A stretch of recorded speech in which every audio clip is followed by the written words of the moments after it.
মারার জন্য কীটনাশক ব্যবহার করতে হয়। তাহলে দেখো, কৃষিকাজের মাটির উর্বরতা বাড়ানোর জন্য রাসায়নিক সার, জৈব সার আর পোকামাকড় মারার জন্য কীটনাশক ব্যবহার করতে হয়। কি ব্যবহার করতে হয়? কীটনাশক। এসব থেকে পানি কি এসব থেকে কি পানি দূষিত হতে পারে? হ্যাঁ, অবশ্যই হতে পারে।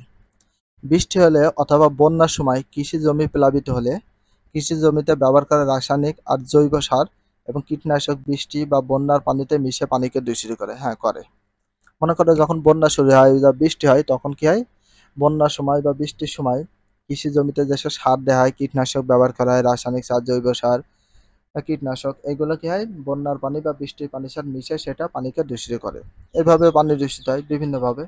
অবশ্যই কিভাবে পানি দূষিত হয় এই বিষয়টা ভালো করে জানতে হবে। শিল্প কারখানা থেকে কি পানি দূষিত হতে পারে? হ্যাঁ, হতে পারে।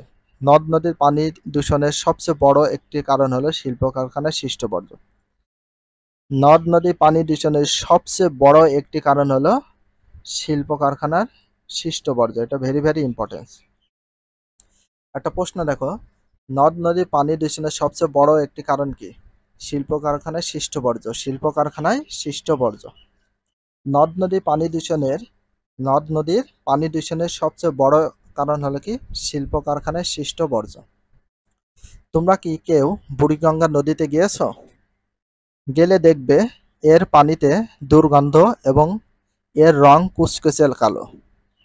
তাহলে বুড়িগঙ্গার পানি দুর্গন্ধ, প্রচুর পরিমাণ দুর্গন্ধ, এবং এর পানি কুচকুচে কালো রঙের হয়।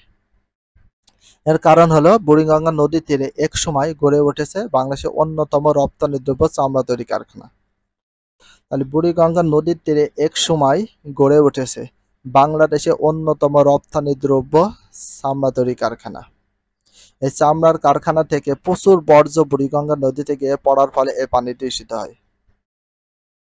মেন কারণ হচ্ছে বুড়িগঙ্গা নদীর পাশে চামড়া তৈরি কারখানা তৈরি হয়েছে, অন্যতম চামড়া তৈরি কারখানা। কারণ প্রচুর পরিমাণ চামড়া সেখান থেকে উৎপন্ন করা হয়, আর সেটা হচ্ছে রপ্তানি করা হয় অন্য দেশে। আর ওইখান থেকে এত পরিমাণ বর্জ্য পদার্থ বুড়িগঙ্গা নদীতে মিশে পানি দূষিত করে, সেটা বলার বাইরে। আর বিভিন্ন তো শিল্প কারখানা রয়েছে। সংবাদপত্র আর টেলিভিশনে বুড়িগঙ্গা নদীর দূষণ নিয়ে প্রায় প্রতিবেদন প্রকাশ করা হয়। মানে সংবাদপত্র আর টেলিভিশনে কোন নদীর দূষণ নিয়ে প্রতিবেদন প্রকাশ করা হয়? বুড়িগঙ্গা নদীর পানি। বুড়িগঙ্গার মতো বাংলাদেশের বেশিরভাগ নদীর পানি টেক্সটাইল মিল, ডাইং, রং তৈরি কারখানা, সার কারখানা, কাগজ তৈরি কারখানা ইত্যাদি নানা রকম শিল্প কারখানার বর্জ্য পদার্থ দিয়ে দূষিত হচ্ছে।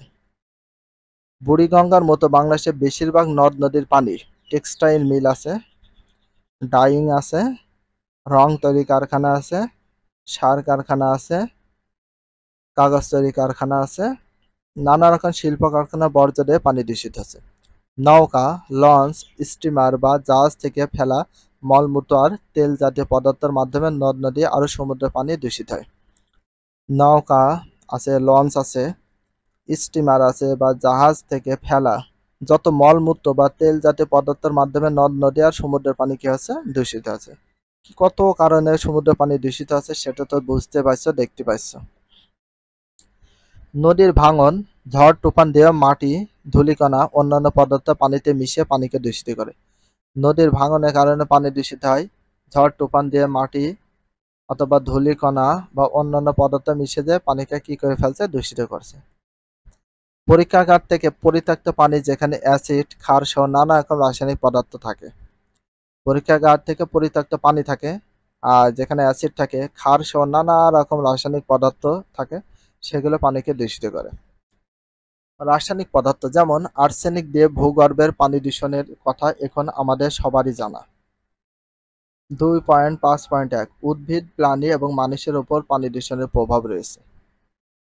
উদ্ভিদ, প্রাণী আছে, মানুষের উপর পানি দূষণের প্রভাব বেশি।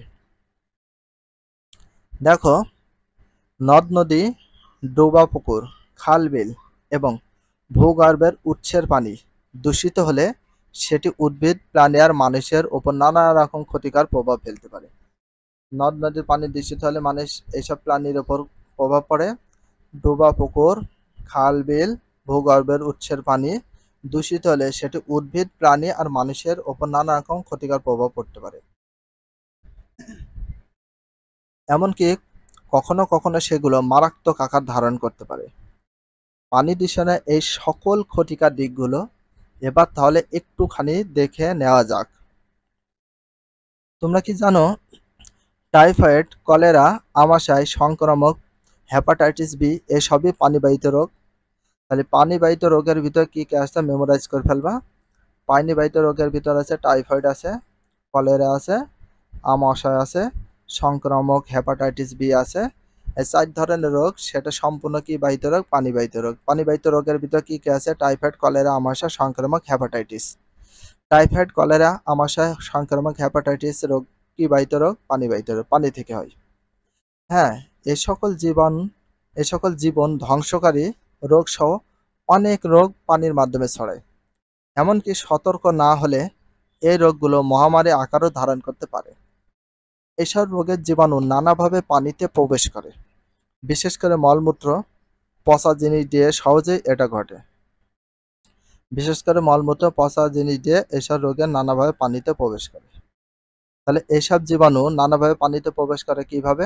মলমূত্র এবং পচা জিনিস দিয়ে। মলমূত্র এবং পচা জিনিস দিয়ে। সেই পানিতে গোসল করলে, দূষিত পানির সংস্পর্শে এলে সেটি মানুষ কিংবা অন্যান্য প্রাণীর দেহে সংক্রমিত হয়। শুধু তাই নয়, কিছু কিছু জৈব পদার্থ আছে যেমন গোবর, গাছপালার ধ্বংসাবশেষ এবং খাদ্যর বর্জ্য, এগুলোকে বলা হয় জৈব পদার্থ, যেগুলো পচনের সময় পানিতে দ্রবীভূত অক্সিজেনের সাথে বিক্রিয়া করে। ভিডিওটি এখানে শেষ করছি। যদি ভিডিওটি ভালো লাগে চ্যানেলে সাবস্ক্রাইব করতে হলে ফলো করে দিও, তার সাথে একটা লাইক এবং একটা কমেন্ট করে দাও। নেক্সট ভিডিও পাওয়ার জন্য অবশ্যই বেল আইকনটা অল করে রাখো, যাতে নিউ ভিডিও আপলোডের সাথে সাথে সর্বপ্রথম তোমাদের কাছে নোটিফিকেশনটা পৌঁছে যায়। If you love this video please subscribe my channel, like, comment, share, hit the bell icon for getting next video. So everyone take care, love you, আল্লাহ হাফেজ, বাই বাই।